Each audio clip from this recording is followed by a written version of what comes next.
Assalamualaikum warahmatullahi wabarakatuh. Halo anak-anak semuanya, kembali lagi di mata pelajaran Pendidikan Pancasila dan Kewarganegaraan.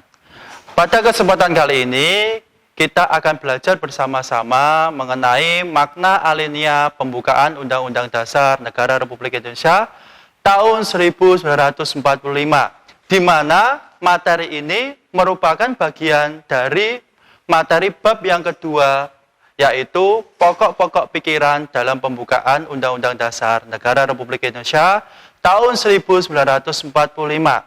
Nah, tujuan dari pembelajaran kali ini itu adalah ketika nanti saya menjelaskan, selesai menjelaskan, kalian dapat memahami mengenai makna alinea pembukaan Undang-Undang Dasar Negara Republik Indonesia tahun 1945.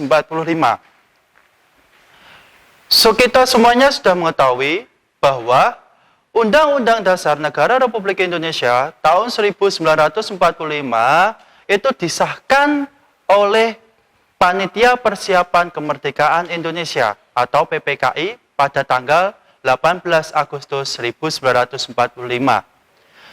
Undang-Undang Dasar Negara Republik Indonesia tahun 1945 dijadikan sebagai konstitusi negara Indonesia atau hukum dasar negara Indonesia. Di dalam Undang-Undang Dasar Negara Republik Indonesia tahun 1945 itu terdapat dua bagian. Bagian yang pertama itu adalah pembukaan Undang-Undang Dasar Negara Republik Indonesia tahun 1945. Yang bagian kedua itu adalah batang tubuh Undang-Undang Dasar Negara Republik Indonesia tahun 1945. Nah, batang tubuh ini berupa pasal-pasal di mana merupakan penjabaran apa yang tercantum di dalam pembukaan Undang-Undang Dasar Negara Republik Indonesia tahun 1945. Nah, pada kesempatan kali ini kita hanya membahas di pembukaan Undang-Undang Dasar Negara Republik Indonesia tahun 1945. Di dalam pembukaan Undang-Undang Dasar Negara Republik Indonesia tahun 1945 itu terdapat 4 alinea. Di setiap alineanya itu memiliki makna dan pokok-pokok pikiran masing-masing. Kita mulai dari yang pertama ya, yakni alinea pertama. Alinea pertama yang berbunyi bahwa sesungguhnya kemerdekaan itu ialah hak segala bangsa. Dan oleh sebab itu, maka penjajahan di atas dunia harus dihapuskan. Karena tidak sesuai dengan pri kemanusiaan dan pri keadilan. Nah, di alinea pertama itu memiliki makna bahwa mengenai pernyataan motivasi kemerdekaan Indonesia.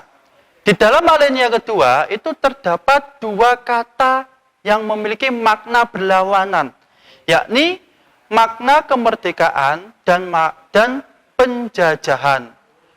Kemerdekaan berarti bangsa Indonesia mengambil sikap sebagai bangsa yang merdeka, bangsa yang mandiri, yang menentukan nasibnya sendiri, tanpa ada campur tangan dari negara-negara lain.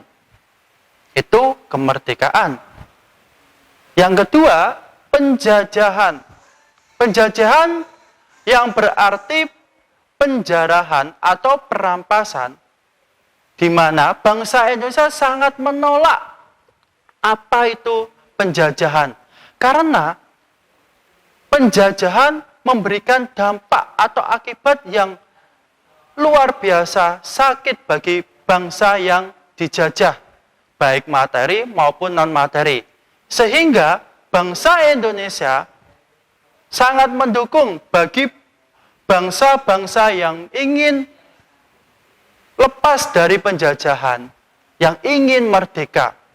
Nah, itu alinea pertama. Alinea kedua yang berbunyi, dan perjuangan pergerakan kemerdekaan Indonesia telah sampailah kepada saat yang berbahagia, dengan selamat sentosa mengantarkan rakyat Indonesia ke depan pintu gerbang kemerdekaan negara Indonesia yang merdeka, bersatu, berdaulat, adil, dan makmur. Di dalam alinea kedua ini memiliki makna pernyataan kondisi ideal cita-cita negara Indonesia merdeka. Di mana cita-cita negara Indonesia? Cita-cita negara Indonesia merdeka itu terdapat di alinea kedua pembukaan Undang-Undang Dasar Negara Republik Indonesia tahun 1945, tepatnya di kalimat terakhir yang berbunyi, yang merdeka, bersatu, berdaulat, adil, dan makmur. Itu alinea kedua. Kita masuk ke alinea ketiga yang berbunyi, atas berkat rahmat Allah yang Maha Kuasa dan dengan didorongkan oleh keinginan luhur supaya berkehidupan kebangsaan yang bebas, maka rakyat Indonesia menyatakan dengan ini kemerdekaannya. Di alinea ketiga ini memiliki makna pernyataan kemerdekaan bangsa Indonesia. Maksudnya bagaimana, Pak? Maksudnya ialah kemerdekaan yang diraih oleh bangsa Indonesia itu tidak semata-mata dari perjuangan-perjuangan para pahlawan-pahlawan saja. Akan tetapi, ada campur tangan dari Sang Maha Pencipta, yakni Allah yang Maha Kuasa. Yakni yang berbunyi atas berkat rahmat Allah yang Maha Kuasa. Itu makna di alinea ketiga. Kita masuk ke alinea yang terakhir. Nah, kemudian daripada itu, untuk membentuk suatu pemerintah negara Indonesia yang melindungi segenap bangsa Indonesia dan seluruh tumpah darah Indonesia, dan untuk memajukan kesejahteraan umum, mencerdaskan kehidupan bangsa, dan ikut melaksanakan ketertiban dunia yang berdasarkan kemerdekaan, perdamaian abadi, dan keadilan sosial, maka disusunlah kemerdekaan kebangsaan Indonesia dalam suatu susunan Undang-Undang Dasar Negara Indonesia yang terbentuk dalam suatu susunan negara Republik Indonesia yang berkedaulatan rakyat dengan berdasar kepada ketuhanan yang Maha Esa,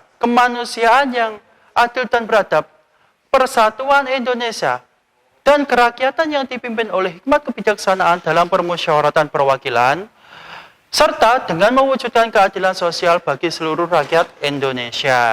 Nah, itu bunyi alinea keempat. Lalu, apa makna yang terkandung? Makna yang terkandung di dalam alinea keempat ini,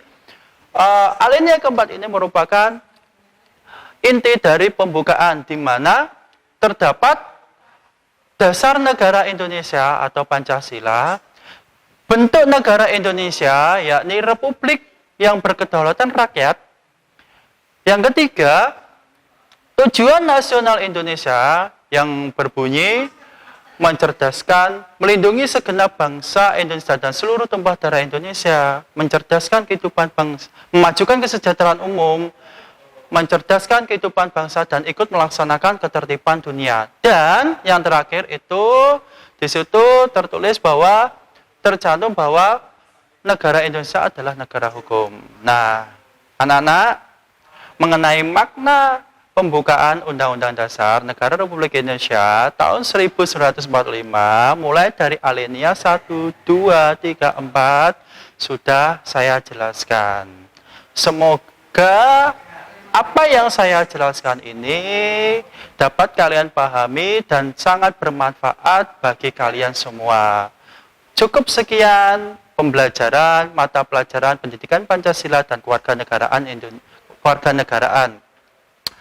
Kurang lebihnya saya mohon maaf. Wassalamualaikum warahmatullahi wabarakatuh.